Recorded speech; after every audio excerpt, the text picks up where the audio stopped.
بسم اللہ الرحمن الرحیم۔ السلام علیکم۔ جو لوگ فجر کی نماز کے بعد سو جاتے ہیں، حضرت علی رضی اللہ عنہ کا یہ فرمان ضرور سن لو۔ حضرت عائشہ رضی اللہ عنہ کی مشہور روایت ہے۔ ترجمہ: پھر جب مؤذن فجر کی اذان دے کر خاموش ہو جاتا ہے اور فجر طلوع ہو جاتی یعنی صبح کی روشنی پھیلنے لگتی تو آپ صلی اللہ علیہ وسلم کھڑے ہو جاتے اور 2 رکعتیں ہلکی یعنی فجر سنتے پڑھتے اور اس کے بعد اپنی داہنی کروٹ پر لیٹ جاتے تھے، یہاں تک کہ مؤذن اقامت کہنے کی اجازت حاصل کرنے کے لیے آپ صلی اللہ علیہ وسلم کے پاس آتا تو آپ ہم نماز کے لیے مسجد تشریف لے جاتے۔ حضرت عثمان رضی اللہ عنہ سے مروی ہے، آپ صلی اللہ علیہ وآلہ وسلم نے فرمایا، صبح کی نماز کے بعد سورج نکلنے تک ذکر خدا میں لگے رہنا رزق کے حصول میں زیادہ باعث نفع ہے، اس بات سے کہ طلب رزق میں دنیا کے کونے کونے میں پھرتا رہے۔ حدیث کا مرتبہ۔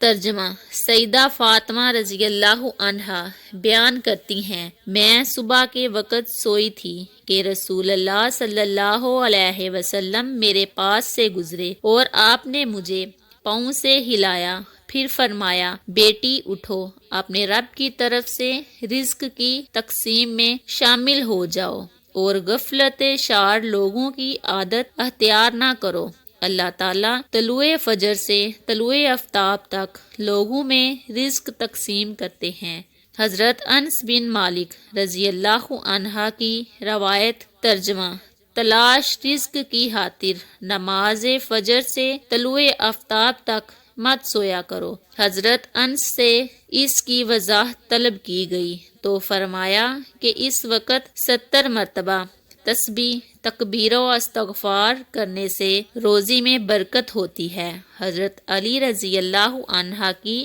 روایت۔ ترجمہ: زمین کی سطح پر کیے جانے والے 3 کاموں کی وجہ سے زمین اپنی تکلیف کا اظہار کرتی ہے۔ ناحق خون بہنے سے، وہ غسل جو زنا کے ارتکاب کے بعد کیا جائے، اور طلوع آفتاب سے پہلے سونے سے۔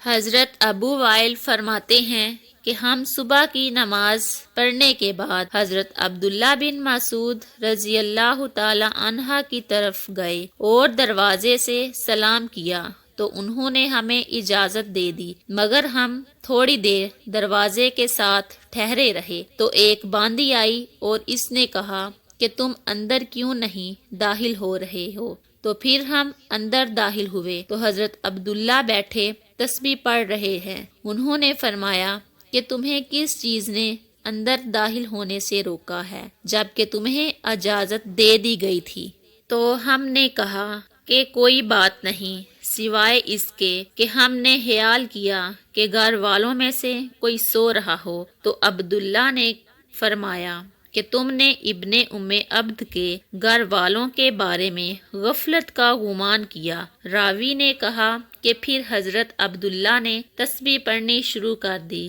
یہاں تک کہ پھر خیال ہوا کہ سورج نکل گیا ہے تو باندی سے فرمایا، دیکھو کیا سورج نکل آیا ہے۔ متعدد روایات میں ہے کہ اللہ تبارک و تعالی صبح صادق سے لے کر طلوع آفتاب تک مخلوق کے لیے رزق تقسیم کرتے ہیں، یعنی جو لوگ اس پورے وقت میں غافل رہتے ہیں وہ رزق کی برکت سے محروم رہتے ہیں۔ اس حدیث سے یہ بات معلوم ہوئی ہے کہ یہ ممانعت صبح صادق سے لے کر طلوع آفتاب تک پورے درمیانی وقت میں سونے میں ہے، اور اس وقت سونا غفلت شعار لوگوں کا رویہ ہے۔ اسی طرح سلف کے تعامل کے بھی خلاف ہے۔ نبی صلی اللہ علیہ وسلم اور صحابہ کرام کا طریقہ کار یہ تھا کہ وہ جب فجر کی نماز پڑھ لیتے تو سورج طلوع ہونے تک اپنی نماز کی جگہ ہی بیٹھے رہتے تھے اور ذکر و اذکار میں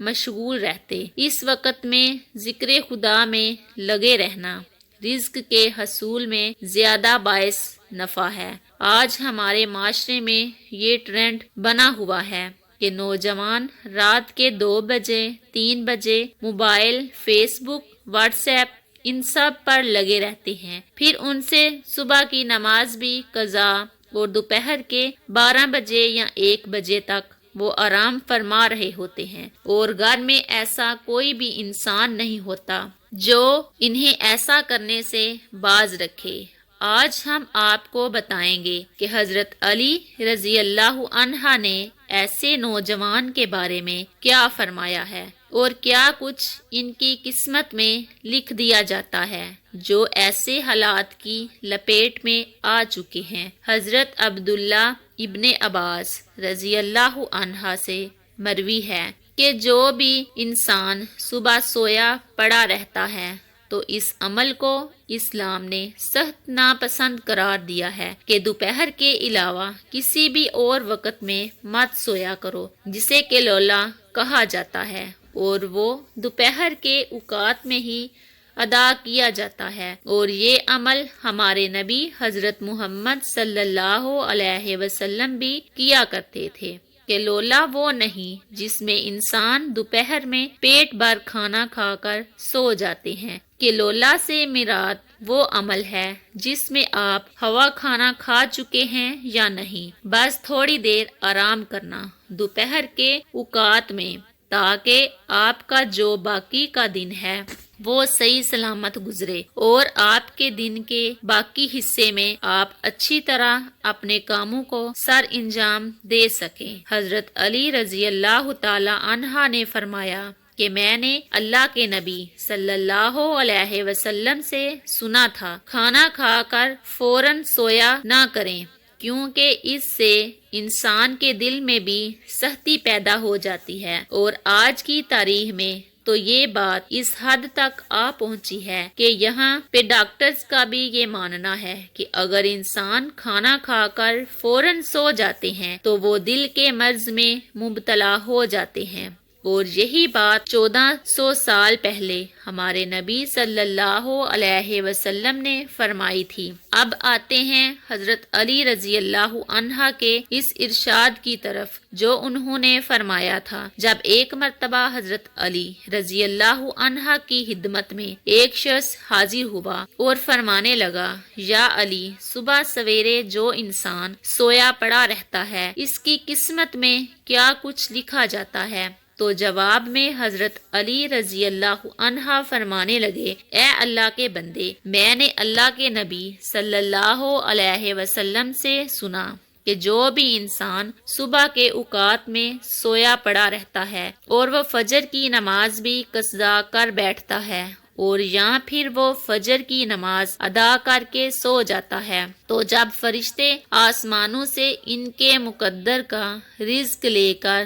زمین کی طرف آتے ہیں اور وہ رزق انسانوں میں بانٹنے لگ جاتے ہیں تو وہ انسان سوئے ہوتے ہیں۔ اسی وجہ سے وہ فرشتے وہ رزق واپس اپنے ساتھ لے کر آسمانوں کی طرف لوٹ جاتے ہیں، اور جب وہ نیند سے فارغ ہو کر اٹھتا ہے، بیدار ہوتا ہے، تب ایسے لوگ رزق کی تنگی کی شکایت کرتے پھرتے ہیں۔ آپ نے دیکھا ہوگا کہ جب اکثر لوگ رزق کی تنگی کی شکایت کرتے ہیں، آپ ذرا ان سے پوچھ کر دیکھیں، یہ صرف ایک آزمانے کے لیے آپ پوچھیں تو صحیح۔ آپ جب ان سے پوچھیں گے کہ صبح کتنے بجے اٹھتے ہو تو وہ آپ کو جواب میں لازمی یہی کہیں گے کہ ہماری تو آنکھ سویرے کھلتی ہی نہیں، ہم صبح اٹھتے ہی نہیں، اٹھنا بہت مشکل ہے ہمارے لیے، لہٰذا یہی وجہ ہے جس کی وجہ سے وہ رزق ان پر تنگ کر دیا جاتا ہے،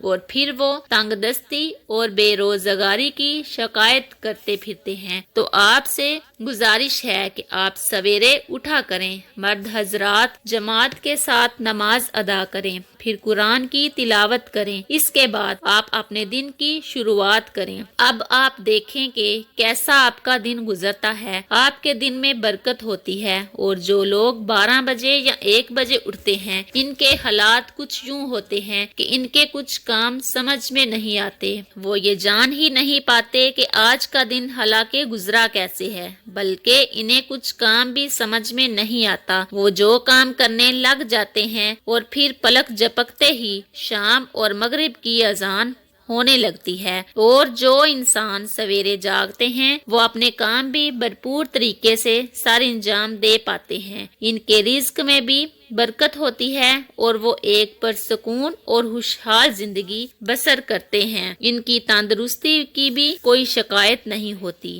کہ وہ کسی بیماری میں مبتلا ہے، وہ تندرست ہوتے ہیں، ہر بیماری سے فارغ ہوتے ہیں۔ اللہ پاک ہمیں دین کی سمجھ نصیب فرمائے اور ہمیں نیکوکاروں میں شامل کرے، آمین۔ ناظرین، اگر آپ کو ہماری آج کی ویڈیو پسند آئی ہے تو ہمارے چینل اسلامی معلومات کو ضرور سبسکرائب کریں۔ شکریہ۔